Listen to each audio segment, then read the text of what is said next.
1947 August 15 తారీఖు నాడు భారతదేశానికి స్వతంత్రం వచ్చిన రోజు.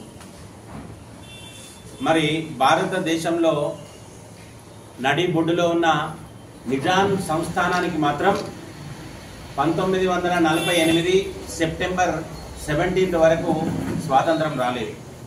మరి ఇక్కడ ఉన్న ప్రజలందరూ నిజాం నిరంకుశ పాలనలో నలిగిపోతున్నారు. కాసిం రజ్వీ సేనల ద్వారా ఇబ్బంది పడుతున్నారు. వందే మాతరం అంటే అప్పుడు నేరమైంది. భారత్ మాతాకి జై అంటే శిక్షించే పరిస్థితి ఉంది.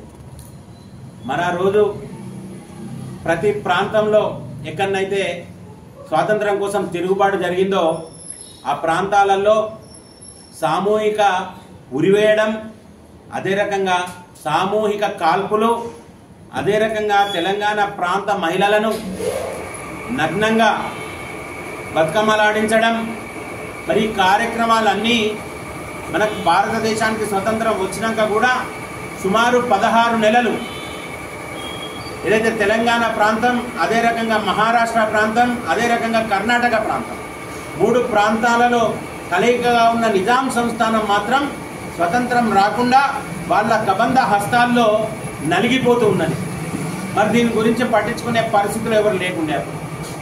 దాని తర్వాత వల్లభాయ్ పటేల్ గారు ఆపరేషన్ పోలో స్టార్ట్ చేసి మరి ఏదైతే ఈ నిజాం ప్రాంతం ఉందో ఈ సంస్థానాన్ని భారతదేశంలో విలీనం చేయడం కోసం ప్రారంభించిన ఆపరేషన్ పోలో సెప్టెంబర్ 17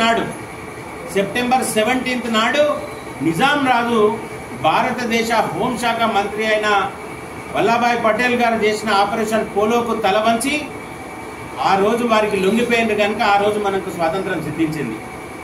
మరి స్వాతంత్రం సిద్ధించినాక కూడా మరి ఆ రోజు విమోచన మనకి ఏదైతే జరిగిందో ఆ విమోచన దినాన్ని అధికారికంగా మనం జరుపుకునే పరిస్థితిలో లేము.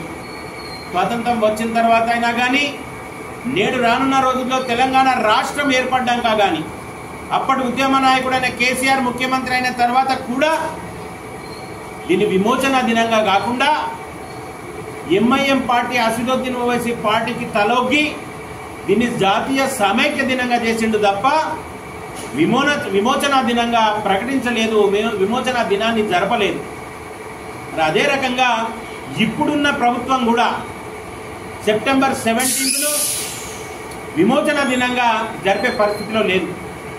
1998 నుండి భారతీయ జనతా పార్టీ రాష్ట్ర అధ్యక్షులుగా చెన్నమనేని విద్యాసాగర్ రావు గారు ఉన్న పరిస్థితి నుండి ఈ సెప్టెంబర్ 17 అధికారికంగా జరపాలని ఒక ఆలోచనతో కార్యాచరణ తీసుకొని ముందడుకు వచ్చిన భారతీయ జనతా పార్టీ, అదే రకంగా లక్ష్మణ్ గారి ఆధ్వర్యంలో కానీ, బండి సంజయ్ కుమార్ గారి ఆధ్వర్యంలో కానీ చాలా కార్యక్రమాలు చేసిర్రు అధికారికంగా విమోచన దినం జరపాలని చెప్పి.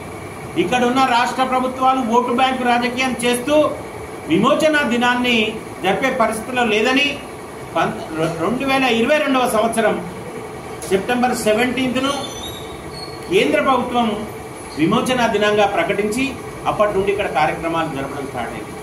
మరి అప్పటి నుండి ఇప్పటి వరకు కూడా అధికారం ఉన్న పార్టీ లెవెల్ కానీ విమోచన దినాన్ని చేస్తలేదు. అదే దీంట్లో భాగస్వామ్యంగా ఉన్న కర్ణాటక ప్రభుత్వం కానీ, మహారాష్ట్ర ప్రభుత్వం కానీ సెప్టెంబర్ 17 విమోచన దినంగా అధికారికంగా జరుపుతున్నాయి. మరి ప్రజలందరూ చైతన్యం కావాల్సిన అవసరం ఉన్నది, ప్రజలందరూ గుర్తించాల్సిన అవసరం ఉన్నది. ఏదైతే నిరంకుశ పాలనలో మన బతుకులు నాశనం అయిపోయి ఉన్నాయి కనుక ఏదైతే ముస్లిం సంస్థానాలుగా ఏర్పాటు చేసుకోవాలని ఒక నిశ్చయంతో ఆ రోజు నిజాం ఉండే కానీ దీనికి వ్యతిరేకంగా ఈ రోజున్న ప్రభుత్వాలు కూడా విమోచన దినాన్ని జరపలేకపోతున్నాయి. మనకు స్వతంత్రం వచ్చినా కానీ దాని గురించి చెప్పుకోలేకపోతున్నాం కనుక తప్పకుండా ఈ కార్యక్రమాన్ని అధికారికంగా జరపాలా. ఇప్పుడున్న రామచంద్రరావు గారి అధ్యక్షతన కూడా రానున్న రోజుల్లో సెప్టెంబర్ 17 అధికారికంగా జరపాలని చెప్పి భారతీయ జనతా పార్టీ డిమాండ్ చేస్తుంది.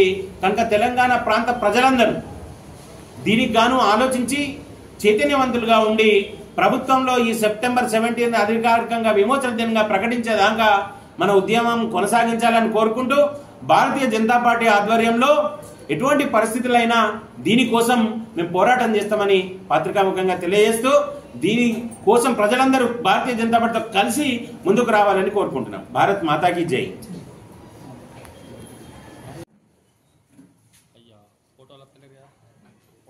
దగ్గర జరుపుకుంటాం ఎక్కువ జర డైరెక్ట్